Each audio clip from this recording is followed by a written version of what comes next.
Hey everyone, I'm King. Welcome back to Kingspade channel. So my friend is looking for a new game like Ragnarok to play, and so I go online to look for new games to recommend, and I stumble on this game, and it is the perfect timing because this game just launched its CBT, its second CBT closed beta test yesterday by the time this video is made for the Asia server, so I can't help it but try it as well. A quick introduction about this game for those who are not familiar. This is a MMORPG game that made by Tarisland, a Chinese multinational technology and entertainment company. So this game is first made for the Chinese players, for the Chinese market, but it is planned to launch globally. The exact date for official launch globally is not announced yet, but it already have its CBT test. First CBT on June, and now the second CBT on November. The game is set in a Western fantasy world with 8 classes to choose: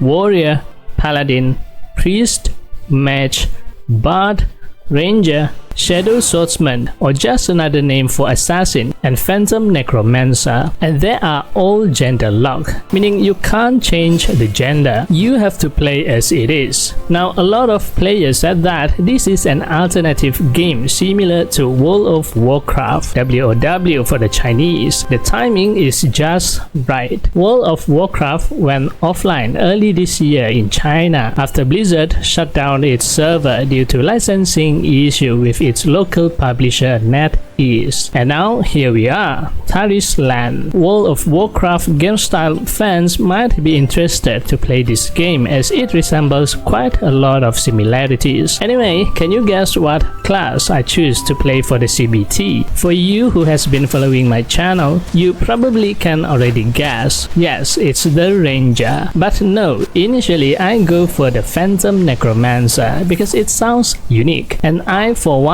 want to try something new other than the usual class. But oh boy, it is too complex for me. Now for the other class, because it is so common in other RPG game, you can sort of already know what their skills do. Like priest is healing and paladin is giving shield or taunt the target. But for necromancer, maybe the name itself is misleading. It's not making what necromancer usually do. The skill effect, what it can do, is new to me, and the talent synergy is complex, hence I don't particularly know how to play her. So I go for the usual, the class that I am most familiar with, the ranger, and I'm liking it so far. I may make a skill build guide for ranger class, but that will be in another video, so stay tuned for that. In this video we are going to talk about the basic, some tips when playing the game for the first time like me. The first tips is to change the game interface, the game UI. Now this game is cross-platform. It is a mobile game first, but it also has a PC client, and the interface for mobile phone and PC is very different. For mobile phone, the skill button is larger and placed at the right side of the screen, just like the typical RPG game that you play on mobile phone. On PC, the skill interface is also like a typical PC online game. It is small and put neatly at the bottom, which I have issue on. I mainly play mobile games for this channel. I'm more familiar with the mobile games interface or layout, and plus I think I'm just old. I can't see the skill icon, and not just the skill but the quick use item icon as well. Because I am new to the game, I am still not familiar with the class skill, what it do. So often I need to scroll over to the skill and glance through the description, but the text will block the other important part of the game, this energy gauge. It's disturbing the gameplay. But not only that, I can't see the skill cooldown as well to know when to cast the skill because it is too small. Like I said, all issue. So what you can do is you can change the interface layout entirely. How to do that? Go to the system at the bottom right and choose customize. So now you can drag and design your own layout. So for me, me, I like my skill icon to be larger and also the quick use item icon as well. Now I can actually see the skill icon and the skill cooldown. As for the energy gauge, I initially place it on the top so that my eye actually can see the energy meter. I find myself looking down most of the time to see when to use the related skill, so I place it on the top so I can actually look not only at the target that I'm hitting but also at the energy meter at the same time. But it blocked the pop-up notification, so I place it here at the time being. I may need to find a better place for this energy meter. Second tip is to change the skill shortcut key. On PC, the skill in default is set to the number 1 to 6, which is on top of the movement front, back, left and right key, the WASD button on the keyboard. So imagine using the skill while moving. Your hand is overlapping on top of each other.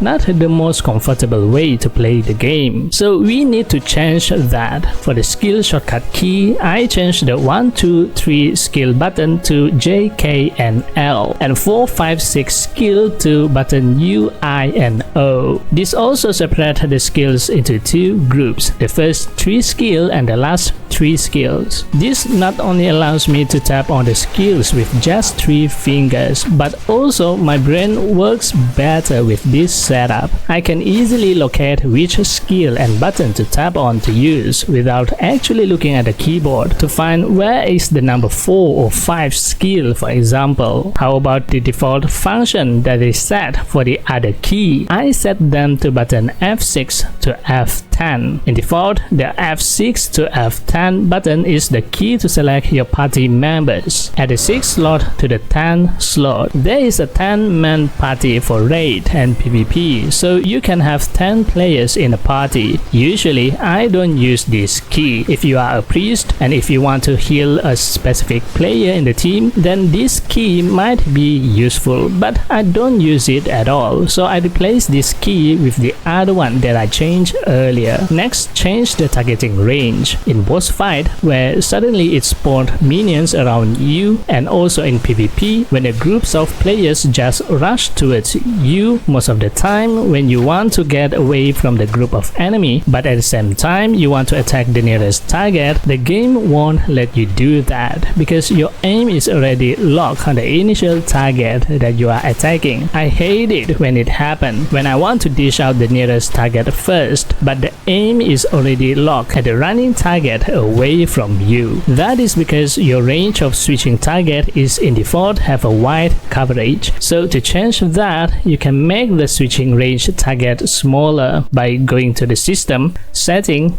battle option and slide the switch target range. This way the game will smartly switch your aim to the nearest target for you without yourself need to press on the tab button to switch target. Next, the fourth one. In Tarisland, you do not gain experience point when killing the monsters on the open map, and with that you don't increase level by killing monsters. You gain experience and level up by doing quests. So every day the first thing you want to do is to focus on doing the story quest, main quest or side quest. There are things that you are required to do daily, like doing elite dungeon, participate in PvP battleground, clear universal hall. All these will give daily rewards, but you want to do the story quest first. This will give you experience to level up and unlock more features and better equipment. As you have higher level, you will have a lot of off time in this game, so then you can use that time doing dungeon, battleground and universal hall. And after that you can go to increase your profession, or I like to refer it as the life skill, the forging, tailoring,